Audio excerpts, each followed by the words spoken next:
Hi guys, and welcome back to another true crime and makeup time video. If you're new here, my name is Zara and I post a new true crime video every single week. So if you enjoy these videos and you want to see more, make sure to leave me a comment down below letting me know what you want to see next.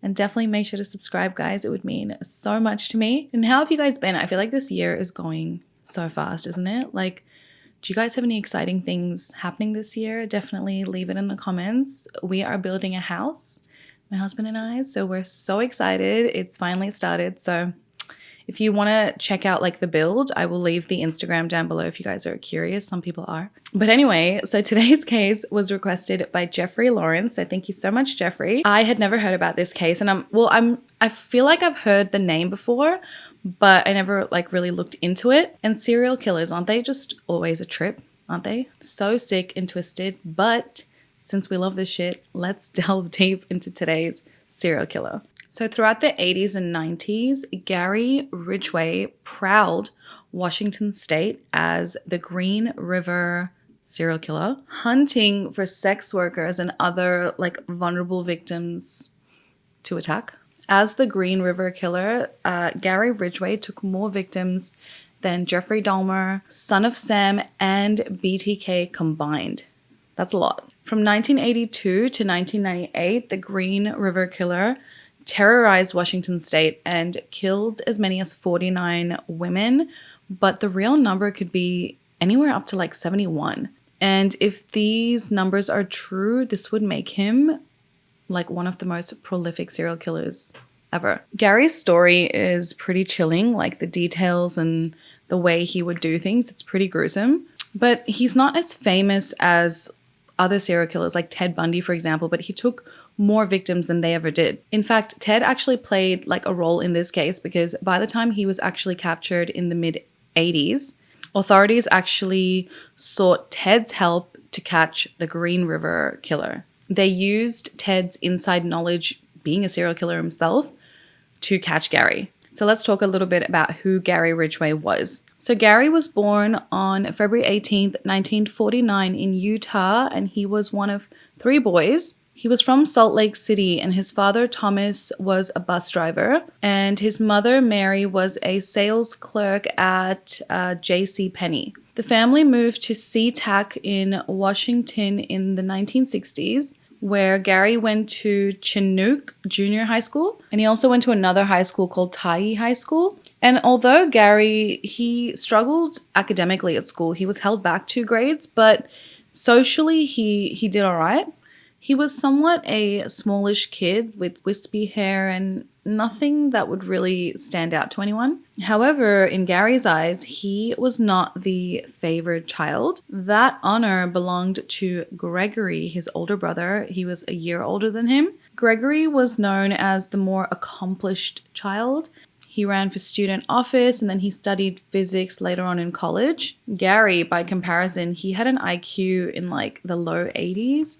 When Gary was later caught and questioned about, what he did to his victims, the only time he seemed to get genuinely upset was when the question about his intelligence came up. He was clearly limited intellectually, and at one point when they were talking about his childhood, the topic about him being put on the short bus almost made him cry. And the short bus at the time was like a bus that would transport mentally or physically disabled kids to and from school. It's believed that having a brother that was, better than him intellectually at least, shaped him, and it was something that really affected him, and perhaps being a serial killer was one thing that he could finally succeed at. He seemingly had a normal and happy childhood, but there were signs of like sociopathy, I guess, because he committed arson, he wet the bed until the age of 13, and he would torture animals.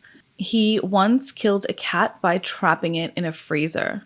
And I mean, these kinds of things, like, you just think that kids do these things, but I actually knew someone, okay, he's fine, he didn't do anything, but I knew someone that would do things like that, and he would like bury cats, okay, because he wanted to see how many lives they had.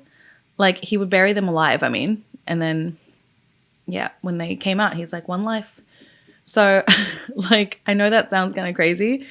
The cats were fine, but I mean, like, these kinds of things, like, kids do these kinds of things. So I understand why you're just like, oh, you know, boys, they do this. But then look, in these situations, like, this guy turned into a serial killer. You know what I mean? But then with Gary, by age 15, he actually stabbed a young boy. And he only stabbed this kid just to see how stabbing would work. There wasn't, you know, any issue, any fight or altercation between the two boys. It was just like they were just together, and then Gary stabbed him.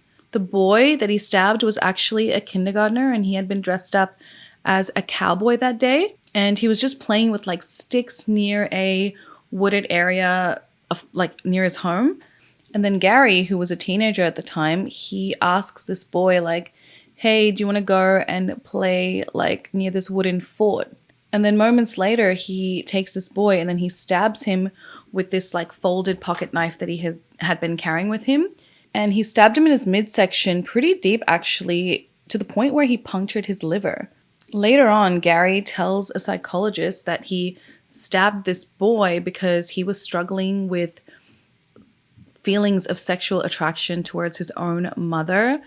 And he stabbed this boy because he wanted to kill his mother because of it. He claims his arousal for his mother triggered his own hate for her as well. He also states that he continued to, you know, wet his bed into his early teens. So he remembers doing this, but he also remembers that every time he wet his bed, he remembers his mother as a teenager going and washing his genitals for him. And I mean, that is clearly inappropriate intimacy given his age at the time. Like, that ain't right. And I understand mothers, you know, are mothers and they're like not thinking that way sometimes, most of the time, hopefully. But you just don't do that, especially like at that age. It's just weird, you know?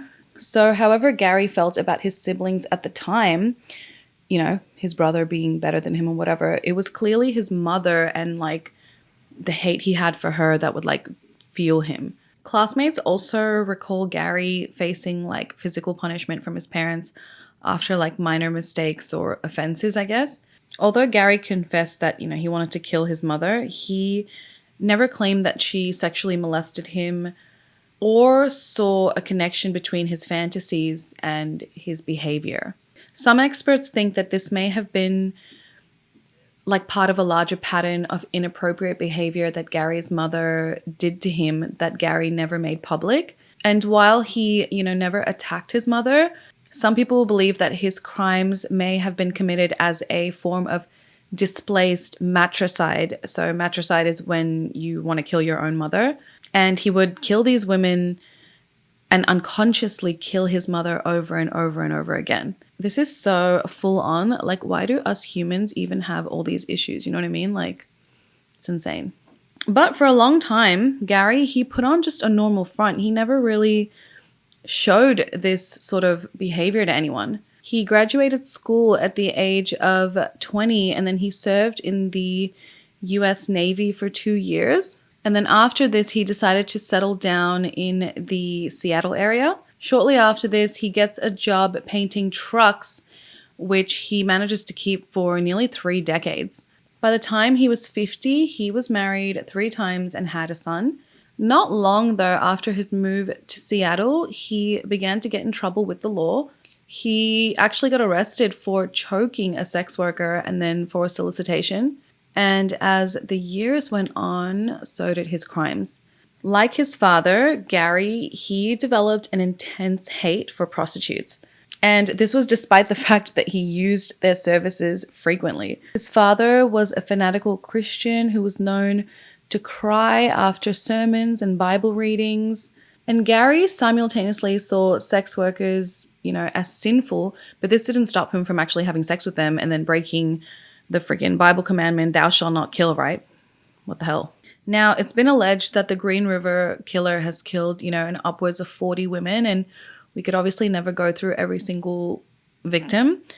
And I will put a link below where it shows like the names and ages and descriptions of each of the victims so that you guys can check it out. But what we'll do is we'll talk about his crime as a whole and then how his victims led to his arrest. So Gary often preyed on runaways, and because of his father's fanatics too, he often preyed on sex workers, and he would pick them up at truck stops and dive bars outside Highway 99 in Seattle. And this is really common with a lot of criminals, and we'll get into that later. After luring his victims into his car, he would then gain their trust by showing them photos of his son. And then after that, he would engage in sexual activity with them, and then he would strangle them. And with some of the victims, he would strangle them in the middle of intercourse. He would then dump their bodies in wooded areas around the Green River, which obviously led to his horrible nickname.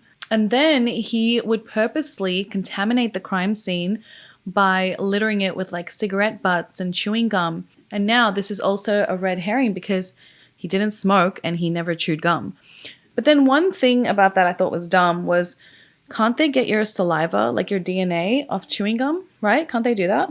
But again, DNA at the time was not advanced, so that's probably how he got away with it. Occasionally, he would dump the body in one place and then after some time come back and then move it. And he would move it to another location to like throw the authorities off again. At least 2 of his victims were transported as far away as Portland. It's widely believed that he first began his killing spree in 1982, starting with a 16-year-old girl named Wendy Caulfield. And Wendy had actually run away from her foster home. On July 15th, 1982, about a week after her disappearance, children playing near Kent find Wendy's body in the Green River, and she had been strangled to death. On December 3rd, 1982, Rebecca Becky Marrero, who was 20 at the time, she was last seen leaving a SeaTac motel, but she wasn't reported missing for nearly 6 months until July 1983. So the next 4 victims I'm going to read because they were all seen leaving and like missing on all these different dates, and I don't want to mess anything up. So Deborah Bonner was 23 and missing since July 15th, 1982. Marsha Chapman was 31, last seen leaving her home on August 1st, 1982. Cynthia Hinds was only 17 and last seen on August 11th.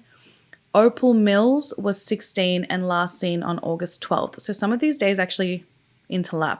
It's kind of scary. Now, all of these girls all went missing from the Pacific Highway, and then looking at these dates, again, they're all like overlapped and very close together. And that's kind of scary because it's like, usually serial killers, they take, I mean, I could be wrong, but from what I think, usually they take like more than a day break or something like that. But this guy like seemed to just be on a roll. Every day he needed to fill his quota. All 4 bodies of these poor women were found in the Green River on the exact same day, August 15th. And the last woman to have been found in the Green River, like in the river, was Tracy Winston. She was 19 and last seen on September 1983, but she wasn't found until 1986. After these 4 women's bodies were found in the Green River, the King County Police Force set up the biggest police task force they had since Ted Bundy's in the 1970s. The next location where 6 women were found were along Star Lake in King County itself, and the names of the women were Gail Matthews, Dolores Williams, Terry Milligan, Sandra Gabbert, Alma Smith, and Carrie Royce. And they were all between the ages of 15 to 23, and all of them had been strangled. And the scary thing is, like, did he keep these bodies before he would find his dumping ground? You know what I mean? Because all these women's bodies were often found in groups, and then sometimes the bodies would even be like posed in certain positions. Almost all the victims were prostitutes, so the police were able to find, you know, a common interest for this killer, and this formed a vital clue as part of their investigation. 4 of the women found inside the Green River, and honestly, this is so gross, but these victims, almost all of them, were found with rocks inside their genitals. And this was so that the, weight would help them sink into the river. Like, who the hell thinks of these things?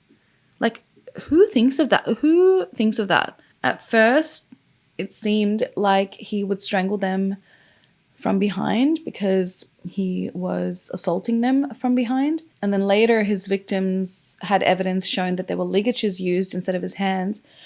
And Gary claims that he found this easier and less messy. After he initially was dumping all these victims' bodies in the Green River, he then switched to dumping them into forests and abandoned wooded areas, and that eventually totaled to like 10 different locations. According to the FBI profiler, he viewed his victims as human garbage, so he would dump their bodies in wooded and overgrown areas. And the most crazy thing is that after doing this, he would often return to the corpses to come back and have sex with them. And he claims he would do this with some of the victims for 2 to 3 days until the flies came. Like what? What a weirdo. So on top of being a freaking psychopath and a serial killer who was also a necrophiliac, and he said he actually enjoyed the risk of like killing and assaulting these women and then coming back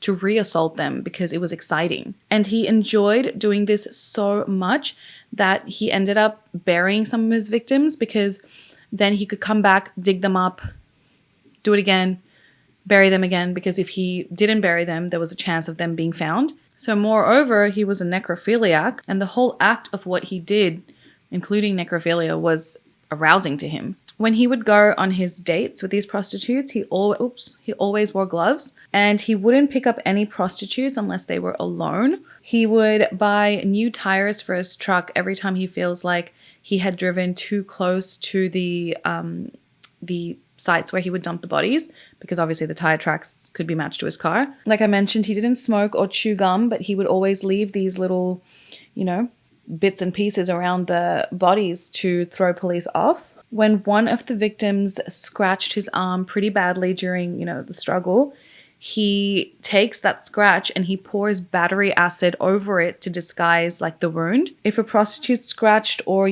grabbed his arms or ripped his clothes, he would cut all her fingernails off before disposing of her body. To be honest, he seemed pretty logical. He said he liked killing prostitutes because they were easy to pick up. They would come into his car. They were slow to be reported missing, and if they ever had money on them from previous jobs, they ended up paying Gary for their own murder. Isn't that twisted? When he would reassault the victims, he said that it was because necrophilia was easier than just going and killing, another woman. He states that if he pulled a muscle while disposing of these women's bodies, he would claim a workplace injury and then claim workers' compensation and, get the money off that. Like, this guy, wow. Despite all this, and I don't know where he had the time for wives and girlfriends, he had a ton of them. He was married 3 times. And these women would say that he had this like insatiable desire for sex, and he loved to have sex outdoors or in cars. Gary also admitted that he was so tempted to kill his 2 wives and his own mother on numerous occasions. And his first wife actually cheated on him when he was working with the Navy. And when he returned, she demanded a divorce in 1971. And for some reason, he never expressed any interest in killing her, even though she cheated on him. It was the second and third wife that he wanted to harm. His second wife, and she was the mother of his only child, his son, claimed that their marriage sort of deteriorated because he loved to sneak up behind her, like in the woods, and scare her. And then at least one time during their marriage, he choked her. It was during this second marriage that he became, pretty religious, and he would go door to door preaching, and he would demand that his wife follow the strict teachings of the Bible. He would read aloud, the teachings all day while at work or even at home.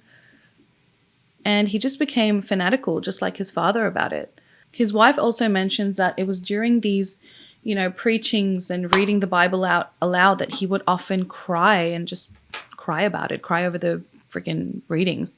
But despite this, new religious Gary, he still continued doing what he was doing.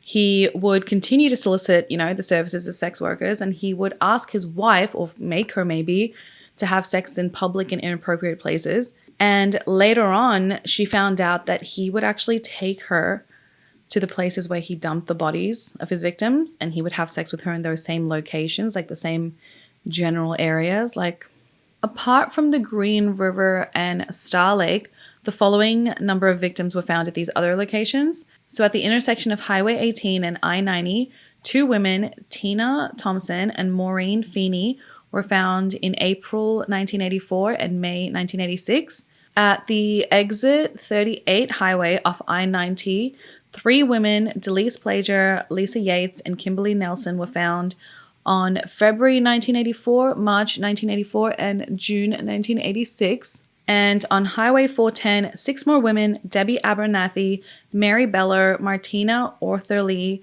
Marta Reeves, Roberta Hayes, and Pammy Avent, were found between 1984 and 2003.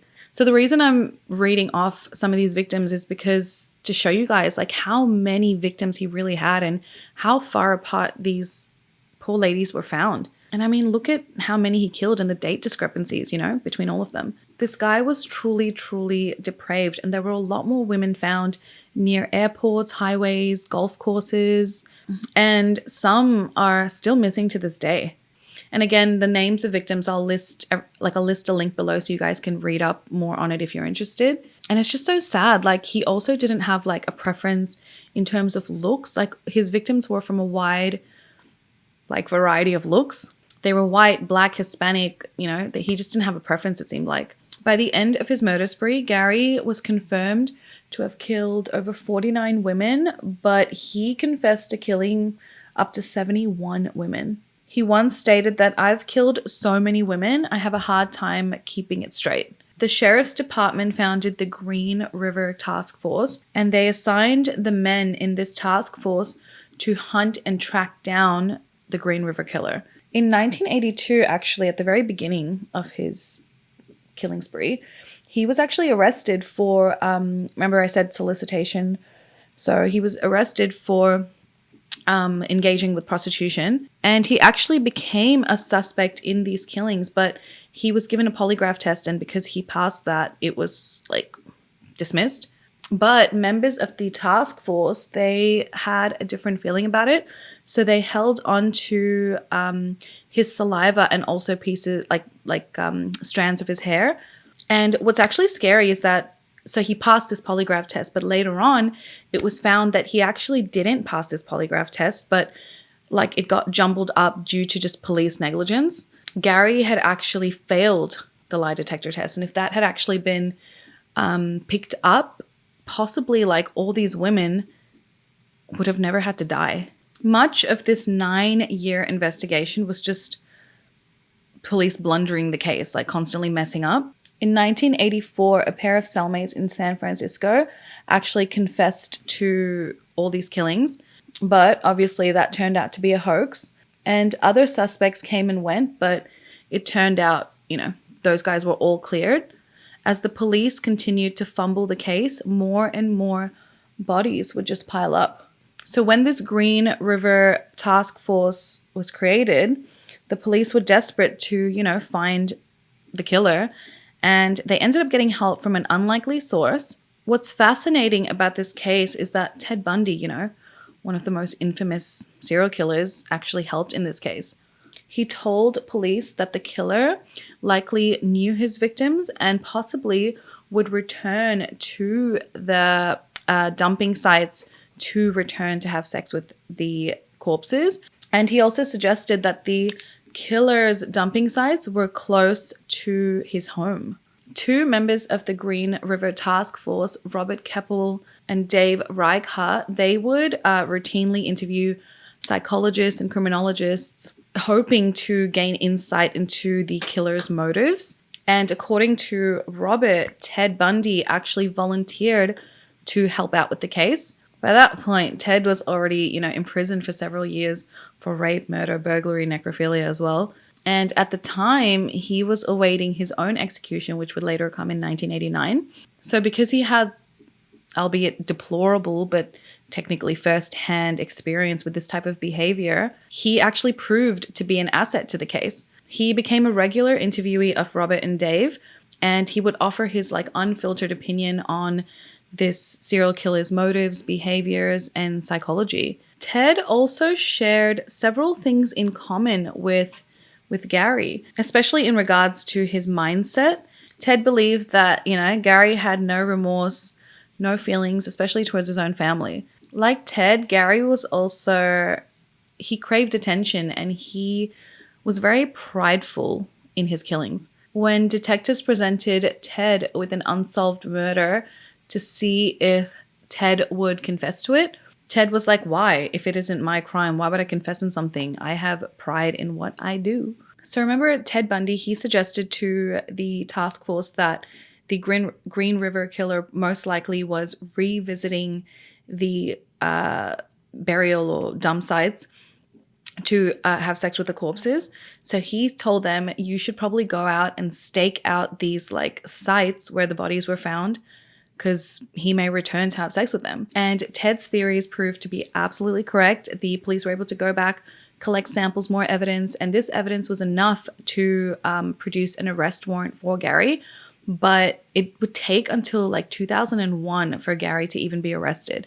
After his arrest, Gary boasted about how he made a career out of killing women. He confessed that he picked prostitutes because he hated them and he didn't want to pay them to have sex. I mean, why would you pay someone for doing their job? He wanted it free. And according to the women in Gary's life, like I mentioned, they said he had this insatiable desire for sex. His 3 ex-wives and all of his girlfriends stated that he demanded sex from them multiple times a day. Like, I mean, come on. And he often wanted to have sex in like public outdoor areas. And now we know why, because he would most likely take them back to maybe the places where he committed the murders or where he would, get rid of the bodies, and that would turn him on. Gary himself admitted to having this fixation with sex workers. He like loved them, but loved to hate them. He frequently complained, like, why are they in the area? Like in the area around his house. Like if he ever saw them, he was like, why are they here? They shouldn't be there. He would always complain about them, but then that wouldn't stop him from actually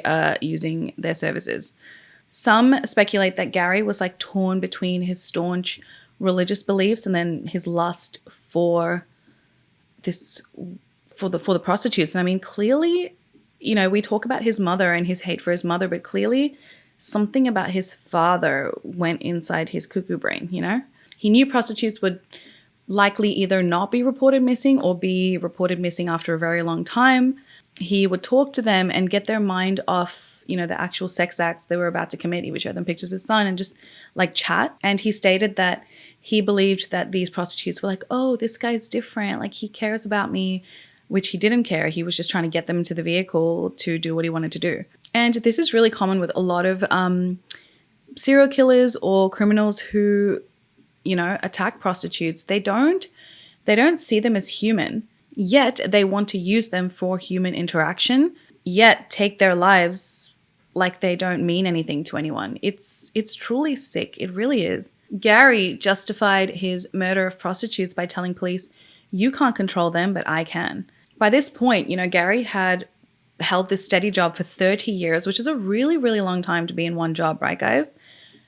And he had been married 3 times, which means he convinced 3 freaking women to marry him. Like, there must have been something that they saw in him. And at the time, his 3rd wife, Judith Mawson, didn't even know about his crimes, like until after he was arrested. And she was absolutely stunned about the fact that not only did he commit murder, but necrophilia too. Like, what? Throughout all of this, she described him as like a really sweet, loving man. And she had actually married him in 1985 after he had committed most of his killings already. And out of his 49 victims, he had murdered 3 when he was with Judith. So that's significantly less than previous wives, which is still a lot. But she told reporters that she feels that she saved a lot of women's lives by marrying him and making him happy and letting him live a happy life. As Judith put it, Gary was like the perfect guy and he always treated her like a newlywed even after they were together for 17 years. She described him as a good provider and a sensitive man, and she had such a positive opinion about him that at first she really didn't believe what he was being accused of. But in reality, later Gary confesses that he had actually attempted to kill Judith at one point, but he decided not to go ahead with it because he was like, she's so close to me. I mean, she's my wife. That is probably going to increase the chances of me being caught. One reason he wanted to kill his second wife, so Judith was his third wife, but his second wife is because he didn't want to be like labeled as a loser for having like 2 failed marriages. He's like, I'll just kill her. But he clearly had this complex about like what people thought of him. And then Gary also states that he thought about killing his own son. His son Sam is now 28 and lives in San Diego, so he's all good. Insane. Can you imagine being one of his girlfriends or wives at the time and knowing he killed that many women like while he was with you? Your life was literally at the hands of a murderer and could have been taken at any second if he had decided, you know, to do so. But he was pretty logical, so he didn't do that to anyone he knew. All those little red flags that I'm sure popped up, you know, like red flags that pop up in relationships, like all of these little red flags that possibly popped up in their minds, they were probably like, holy shit, you know? Judith eventually helped write a book about Gary,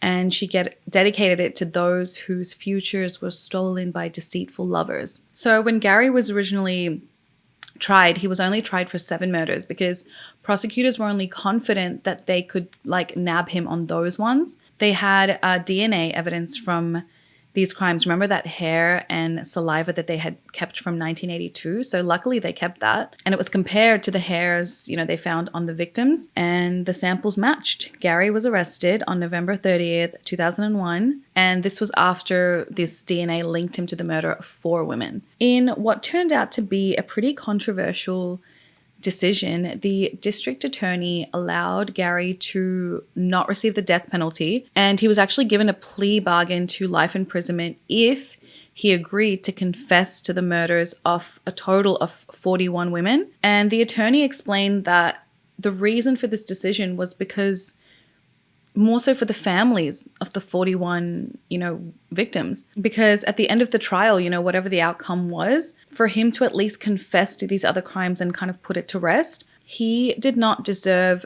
the mercy of just ending everything and he just gets the death penalty after doing this, you know. He also didn't deserve, you know, the mercy to live. So it was like a hard decision. But the mercy, you know, provided to him by not giving him the death penalty and giving this plea bargain so that they could get this confession to the 41 murders, at least the families of these victims, they could, you know, sort of rest with closure and a confession to what happened to their loved ones. So on top of closure and, you know, a confession, Gary also agreed to provide the locations of all of these victims' bodies. I mean, as long as he can sort of remember everything, right? In December of 2003, Gary was sentenced to 48 life sentences with no possibility of parole, and all of it was to be served consecutively, which is just so funny because 1 life sentence is a life sentence, right? But 48, he has to serve all of them consecutively, like, you know what I mean? And he received an additional 480 years in prison for tampering with evidence. So I guess like the more years they give a person is just to show the severity of their crimes and what we think of them. Like, you are so freaking shit. You're going to get like 10,000 years in jail, you know, even though you're only going to live, what was he, 50? So maximum another 50 years. I mean, some people live over 100, but that's a long ass time to be in prison anyway. 50 years. I feel like anything over 5 years is so long. 5 years is a long time. Like there's so many new iPhones. Can you imagine? Gary's plea bargain also included a conviction for a 49th victim. And this was an unidentified victim. So it brings his total to 49 convictions. And that makes him one of the most prolific serial killers. Forget about Ted Bundy, John Wayne Gacy, you know, Richard Ramirez, many of whom were more brutal in their tactics than Gary. But when it comes to body count, there was no one with more victims than Gary, you know, the most prolific serial killer in American history, apparently. But unlike some other serial killers, Gary is still alive today. He's 73 years old and he is serving out his life sentences in Washington State Penitentiary in Walla Walla. And Gary is obviously expected to serve the rest of his life behind bars. I highly suggest you guys check out the link below and go through each of his victims, because when you look, like when you put faces and names behind everything, it really hits you how many he killed. Like, I always think about, okay, you kill 1, you kill 2. Does it just become easier and easier and easier each time? Like, their screams, their pleas for help, like, you just don't care. Like, do you guys agree that he is the worst serial killer? Oh, well, he's not the worst. He's like the most body count, right? But do you guys feel like there is someone that I should cover that's worse than him? Like, I don't know if I want to deal with that, but you know what I mean? Like, it's interesting. And I don't know a lot about serial killers. I haven't really looked into a lot of them. So this one, thank you, Jeffrey. Gary's whole case was very interesting to read. And it's crazy how a lot of serial killers, they have this same sort of mindset and same sort of like issues sometimes. But even though Gary had like a normal childhood, we really don't know what happened with his mother and his father. I mean, we only know what he told us. I don't think his mother or his brothers or anything were ever interviewed, or they refused to be interviewed. But yeah, like, I'm sure there was more to it. It sounds too simple, you know, like there must have been some more shit going on. I hope you enjoyed today's video, guys. If you did, make sure to subscribe, hit the like button, leave me a comment, and follow me on IG. I was going to say Instagram. IG at the Zara V if you want to see some of my looks sometimes. I post it before I post these videos. So yeah, thanks so much, guys, for watching, and I will see you in the next one. Besitos. Mwah. Bye.